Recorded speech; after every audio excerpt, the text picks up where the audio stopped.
people have been asking me to do this for so long. I probably will pick this up on my Sunday show as well, but this is Trevor Bauer. Trevor Bauer is the pitcher, one of the pitchers for the Los Angeles Dodgers. Alrighty.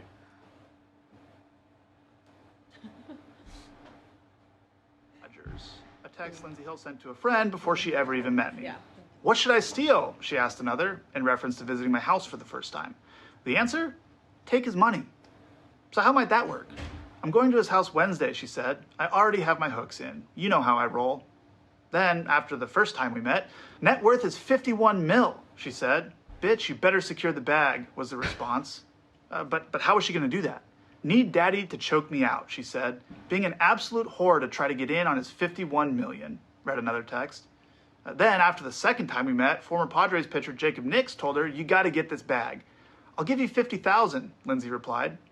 Her AA sponsor asked her at one point, do you feel a tiny bit guilty? Not really, she replied.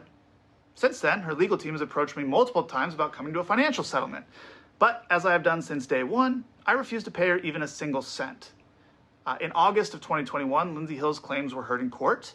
And during those legal proceedings, critical information was deliberately and unlawfully concealed from me and my legal team. Information like this video, which was taken by Lindsay Hill herself the morning after she claimed she was brutally attacked, emotionally traumatized, and desperate to get away from me. And now we have the metadata, so there can be no dispute. It was taken mere minutes before she left my house on the morning of May 16th, 2021, without my knowledge or consent, of course. In it, you can see her lying in bed next to me while I'm sleeping, smirking at the camera without a care in the world, or any marks on her face. I think it paints a pretty clear picture of what actually happened the evening of May 15th and why the video was originally concealed from us. After hearing the evidence available to her, Judge Diana Gold-Saltman found that Lindsay Hill had misled the court. She found her claims to be materially misleading. She denied her request for a domestic violence restraining order, and she found that no sexual assault or non-consensual conduct took place. Now, some of you might not know about restraining order hearings. I know I didn't, but I've since learned that it's extremely rare for a request for a restraining order to be denied because the standard of proof that you need to obtain one is extremely low. So you can make of that what you will. The fact is, I was never arrested. I was never charged with a crime, and I won the only legal proceeding that took place without my side of the story even being heard. And most importantly, as I've said from day one, I never sexually assaulted Lindsay Hill, or anyone else for that matter. So I sued her, which prompted her to countersue me. Quite frankly, regardless of the outcome in court, I've paid significantly more in legal fees than Lindsay Hill could ever pay me in her entire life. And I knew that would be the case going in. But the lawsuit was never about the money for me. It was the only way for me to obtain critical information to clear my name. The discovery process in that lawsuit recently concluded, at which point Lindsay Hill's legal team again came to us with another proposal to resolve the case. This time, however, they weren't seeking any money from me. Having received much of the information that had been hidden from us, a small portion of which I've referenced here, I was willing to agree to the terms proposed. Both parties would drop their respective lawsuits, and neither of us would pay either side any money. I also retained my right to speak publicly about the case, something I have not been at liberty to do since June of 2021. So, as of today, both lawsuits have been settled. Now, over the last 2 years, I've been forced to defend my integrity and my reputation in a very public setting. But hopefully this is the last time I have to do so, as I'd prefer to just remain focused on doing my job, winning baseball games and entertaining fans around the world. So today, I'm happy to be moving on with my life. There you go. Good for him. Fuck that bitch. That guy, right? Exactly. You don't want no smoke with him. Yeah. So that had been going on for like the last 2 years. The reason why I threw that up there is because just simply the text and the sort of planning.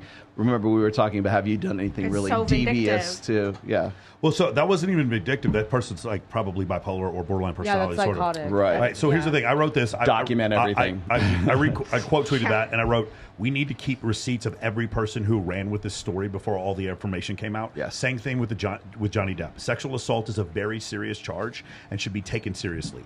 false claims of sexual assault should be taken equally as seriously. This is becoming like an epidemic where this tool is now used. And the reason why I have an issue with this is because I work with domestic abuse charities and human trafficking charities.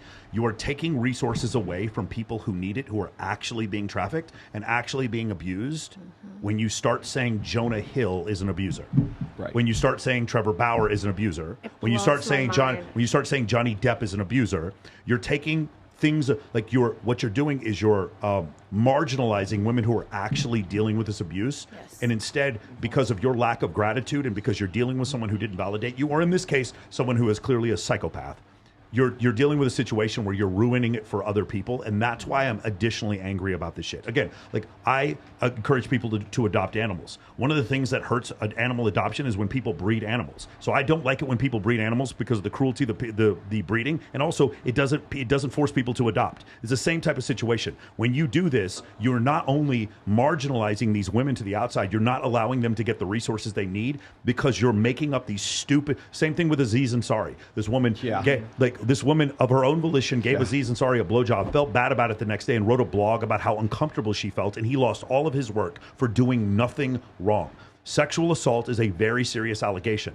It is, and should be dealt with harshly. False claims of sexual assault should be dealt with maybe not equally as harshly, but also very harshly. And that's why this was such a great ending. Right. And he had to wait 2 years in order to actually be able to come out and defend himself. And what I would really like is not only for this Nikki Hill, whatever her name, to be shamed, but she's a psychopath. She doesn't feel any shame. I'm not worried about her. But all the people who ran with the story and asked for the Dodgers to cut this motherfucker, they're the people who need to be fucking shamed. Put that bitch in a rubber They're room. the people who need to be shamed. That judge in the UK who summarily found that Johnny Depp was a fucking abuser, he needs to lose his motherfucking job. Yep. That's the problem. Those people in Australia who were running those news articles about Johnny Depp being an abuser and how stupid everybody was for defending him, those motherfuckers need to lose their job. That's what I have an issue with. When you are running with these stories before there's any evidence out, and then once it comes out, again, if we could all just sit back and relax and try to figure out what's going wrong. And the thing is that's going to happen is,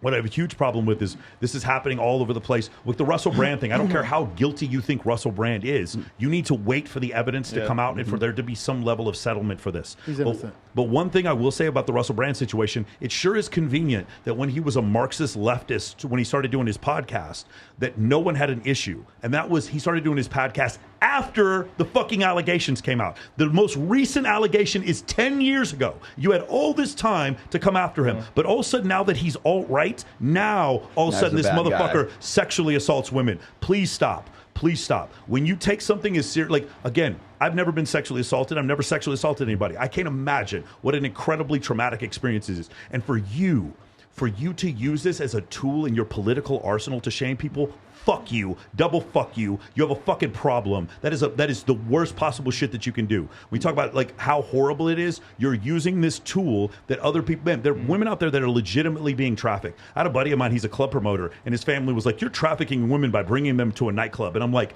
I was so angry when I heard that shit. I'm like, the world has real problems. I put them in a car. Dude. Yeah, like they came of their own volition. Like the world has real problems, and when you marginalize this and you bastardize these issues, it makes it so incredibly stupid and hard for people to actually need attention to get it. And then the rest of the world is like, you're just crying wolf. Right. You're just crying. Yeah. You don't understand. I'm not mad at Amber Heard because she lied.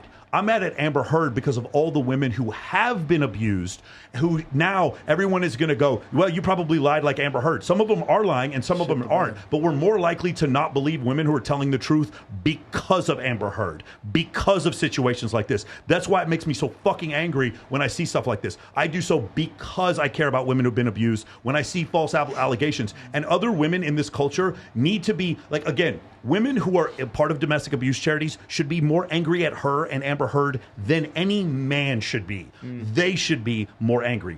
If this is legitimate, if this is political, then you don't give a fuck. If this is political, then you don't, well, she made a mistake, whatever. No, that, like, seriously, at least jail time. At least jail time for this. Yes.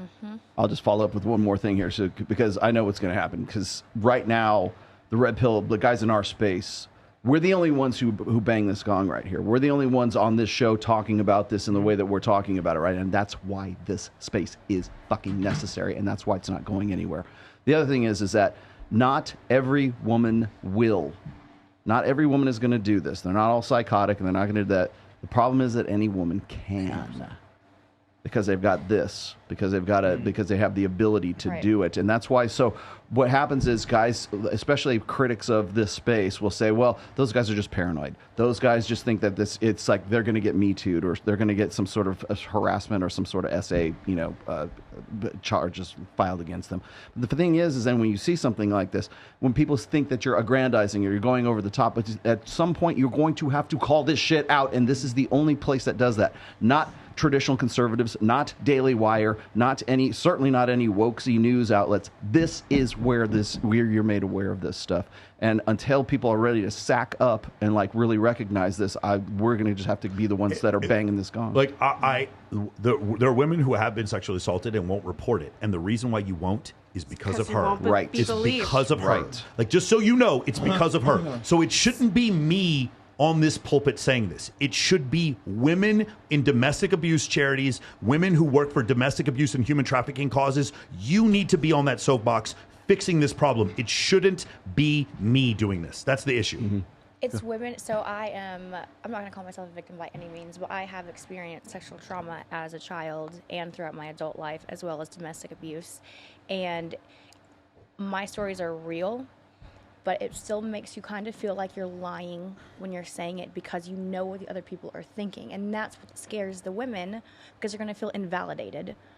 And that's just something we can't allow to continue to happen. We have to have outreaches. We have to speak out. We have to speak up. We have to stand up, Otherwise, it's going to keep coming. Can I say something that's been very different? An advent, something that's changed over the last 40 years is the fact that in this case, he was suspended for 324 games of the MLB because of 2 years. 2 years he was suspended for something he didn't do. But how did he get away from this? Because of the video evidence. Okay, the video evidence. So my thing to you ladies is, and I know this is not the thing you want to talk about when, obviously something's going on. Any evidence you can get, film and fucking I tell everyone, record everything. I tell, again, this guy came up and started bucking up to me when we were at, what's it called? What was that nightclub? What's the Warwick? And this guy came bucking up, and I handed her my phone, and I'm like, babe, just film everything. Just film everything that is about to happen. I'm going to put this dude in the hospital, but he's got to swing first. He's got to swing first. You need to, I tell people, get those ring lights, those Nest things in your house. Film everything, because in the end, what happens is it's not just the filming of it. It's that you get to call these people out, because what happens, it's a he said, she said. There's this one guy I know, he has a dash cam on his car, and this guy hits him, and then he moves his car when the cops come there so that he can make it seem like it was his fault. Well, he finally gets the dash cam footage after the guy lied. He let the guy lie. He let the guy hang himself. And when he did so, the guy did jail time for lying to the police. And that's how it should be. It really should be. I don't know if you guys know, in Russia, there's so much incredible insurance fraud that everyone, just like everyone in this country is required to wear a seatbelt, everyone in Russia is required to have a dash cam. I don't know if you know this. Yeah. Wow. Look at some of the crazy dash cam footage you'll see online. All of it's coming from Russia. It's just this crazy stuff that's going on. So again, like I'll tell you guys, in these situations, there's no solution. Men should not sexually assault women, and women should not lie about any of the things that are happening. But the answer, the closest thing we can ever come to, is film everything.